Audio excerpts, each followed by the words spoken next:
여돈의 주식 이야기 여의주 오늘도 돌아왔습니다. 자, 최근 시장에서 계속해서 이 주도주가 변하고 있는 것 같고 주도주라기보다는 테마주 정도라고 이야기하겠죠. 우리나라는 지금 전국도 뒤숭숭하고 그리고 주주에 대한 그 가치에 대해서도 최소한의 예의도 갖추지 않은 기업들이 너무나 많기 때문에 실망한 투자자들은 다른 대안을 찾으러 나가고 있습니다. 자, 그래서 오늘 여의주에는요, 과연 시장의 대안은 어디로 삼아볼 수 있는지 이야기 나눠볼 텐데요. 주제 보여주시죠. 마음대로 유증하고 뒤숭숭할 전국 속에서 무엇이 개인을 떠나게 만드는지, 그리고 우리는 지금 시장에서 어떠한 대응을 펼쳐내야 하는지를 이야기 나눠보겠습니다. 이수페타시스가 결국에 유상증자를 단행하기로 했죠. 얼마 전에 제가 유상증자 하지 말고 그냥 기업의 본업에 좀 집중하기를 주주들이 원하고 있다라는 얘기를 분명히 이 시간을 통해서 했음에도 불구하고 기업에서는 마이웨이, 우리의 갈 길은 우리가 정해서 알아서 가겠다라는 그러한 행보를 펼쳐내고 있습니다. 유상증자 불발 가능성에 그래서 급등을 했었던 주가는 다시 한번 급락을 했고요. 어제 주가는 장중 계속해서 하락세를 보이면서 결국에 13% 급락으로 마무리가 됐습니다. 하한가 기록 안 한 게 어딘가 싶을 정도인데요. 이 정정신고서 제출을 하지 않고 그냥 이대로 유상증자를 하지 않을 줄 알았습니다. 그러나 11일이었죠. 정정신고서를 결국에는 제출을 했고요. 논란의 대상이 됐었던 증자 규모나 그 방식, 인수 대상에 대해서는 전혀 수정이 없었습니다. 공정위 신고 대상 여부 항목을 삭제하고 유상증자 일정만 변경을 한 건데요. 내년 1월 20일로 변경을 했고요. 신주 상장 예정일은 3월 19일로 예정이 되었습니다.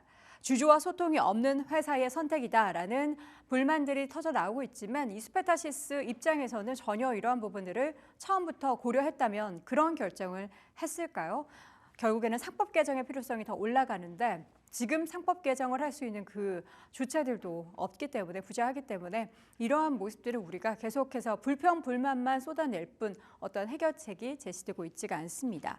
이런 상황 속에서 자연스럽게 뒤숭숭한 정치적인 정치적인 상황 그리고 주주 가치에 대해서 계속해서 이렇게 희석시키게 만드는 상황들이 연출이 되고 있어서 자연스럽게 자금들은 미국으로 흘러가고 있습니다.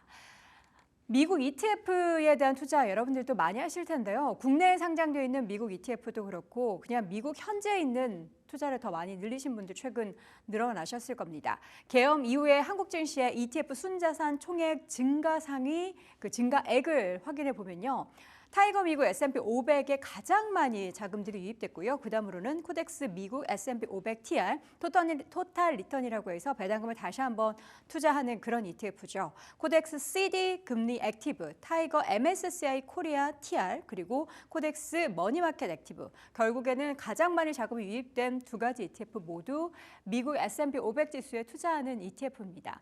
이러한 움직임은 사실 비단 어제 오늘 일뿐만이 아니었는데요. 최근에 계엄 이후에 그리고 점점 밸류업에 대해서 시장의 목소리만 높아질 뿐 실질적으로 기업에서 단행하지 않는 그런 모습에 실망한 투자자들은 결국에는 미국으로 떠나고 있습니다. 자, 이뿐만이 아닙니다. 지금 거래 증가액 자체도 굉장히 미국 쪽에 의미 있게 증가를 하고 있는데요. 서학개미들의 11월 거래액, 미국 거래 관련해서는 지금 거래 규모가 91조, 거의 100조 육박하게 늘어나고 있습니다. 연초 대비해서는 거의 2.4배 정도 증가를 한 건데요. 사실 지금 달러 환율이 1,400원대 중반까지 오른 상황 속에서 부담이 될 법도 한데 이러한 달러 초강세에도 식지 않는 투자 심리는 돌격 미국 증시 앞으로를 향하고 있습니다. 2024년 올해 국내 투자자들의 월별 미국 증시 거래액 추이입니다. 7월달, 8월달, 9월달에 살짝 주춤했고요. 10월달에 다시 올라왔습니다. 미국 증시 움직임을 확인해 볼 수가 있겠죠. 8월달에 한번 주춤하고 나서 9월달에 한번 주춤했을 때는 시장에서 미국에서 자금들이 좀 줄어드는 모습이었는데 다시 한번 미국 증시의 랠리 그리고 국내 증시에서는 자금이 자연스럽게 미국으로 향하고 있습니다. 여러분들도 국내 투자만 하셨던 분들 최근에 미국 쪽에서 계좌 개설 하셨던 분들도 많으실 거고요. 다양한 계좌 안에서 내가 한국에 상장되어 있는 미국 관련한 ETF에 투자해야겠다 하면서 신규 투자에 다 나서는 분들도 많았을 겁니다. 이런 분들은 현재 구간 높은 환율로 인한 환차손을 고려해도 사실 우리가 한 1,200원대 정도의 수준의 환율에서 투자하셨던 분들은 가만히 있어도 환차익을 얻게 되죠. 지금 1,400원까지 올라갔으니까요. 근데 반대로 지금 투자하신 분들은 향후에 달러원 강세가 다시 한번 누그러뜨려지게 된다면 이거 환차손 내가 볼 수 있지 않을까?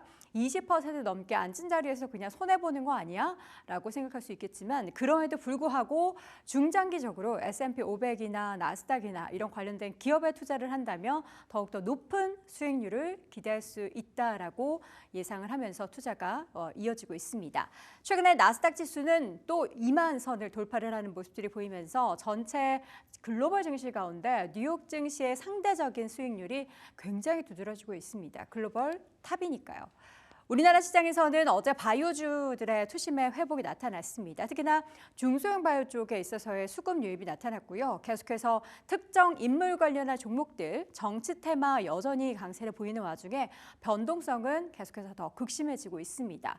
정책주, 정치 테마주, 그리고 양자암호, 2차 전지. 과연 그 다음은 무엇일까요?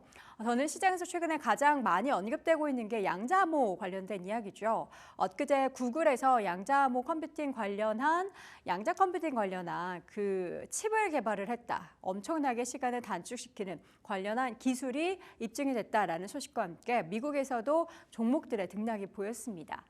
이 테마주도 우리나라에서는 엄청나게 기승을 부리고 있는데요. 지금 여기에 보이시는 이 테마주가 어제장 급등한 종목들입니다. CQ센이라는 기업과 엑스게이트는 상한가, KCS, 코이버, ALT 등의 종목들이 관련 종목이라며 테마에 연관이 돼 있고요. 주가가 급등을 보였는데 과연 오늘장에서 급등을 보일지는 알 수가 없는 상황이죠. 한 자산운용사 키움에서는 양자 컴퓨팅 산업을 주도하는 미국 기업 ETF를 출시를 최근에 했습니다. 아이온큐나 엔비디아, IBM 그리고 알파벳 등의 대표 미국 기업을 다수 포함하고 있는 기업인 ETF인데요. 혹시라도 양자 컴퓨터를 모르시는 분들을 위해서 아주 간략하게 소개를 해드리자면 슈퍼컴퓨터 능가하는 초고속 연산이 가능하다라는 겁니다. 그런데 그냥 이런 연산의 기능이 어디에 쓰이는지가 중요한데 국가 안보를 위한 전략 기술로 더 주목을 받고 있다고 하죠. 전 세계가 그 안보에 대한 키워드가 워낙에 부상이 되고 있기 때문에 여기에 대한 모멘텀 받아볼 수가 있겠고요. 기존 암호 체계를 무력화하기 때문에 이러한 안보 관련한 기술로도 채택이 될 수 있다라는 겁니다. 양자 컴퓨터는 지금 성장 초입 단계에 놓여 있고요. 향후 성장의 잠재력이 막대할 것이다라는 기대감이 있기는 합니다. 그런데 양자 컴퓨터 이전에 메타버스도 약간 그랬는데 메타버스 같은 경우에는 굉장히 짧은 시간에 시들해졌는데 양자 컴퓨터는 그렇지 않을 것 같다라는 시각들이 좀 더 많습니다.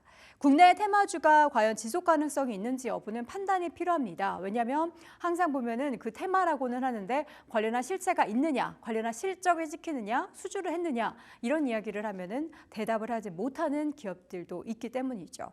과연 지금의 시장의 대안은 테마주 성격이 아닌 확실한 산업으로 군림할 수 있는 양자 컴퓨팅 관련한 내용들이 계속해서 부각이 될지 오늘장의 내용을 더 지켜보셔야 되는 게 어제 엔비디아 이런 종목들뿐만 아니라 아이온큐 등의 양자 컴퓨터 관련한 종목이 뉴욕 증시에서는 흐름이 그다지 좋지 못했습니다. 관련 테마가 오늘 우리 시장에서는 버텨낼 수 있을지 잘 지켜보시기 바랍니다. 자, 이렇게 해서 오늘도 여도온의 주식 이야기 여의주에서는 결국에는 양자 컴퓨터 관련한 이야기를 나눠봤습니다.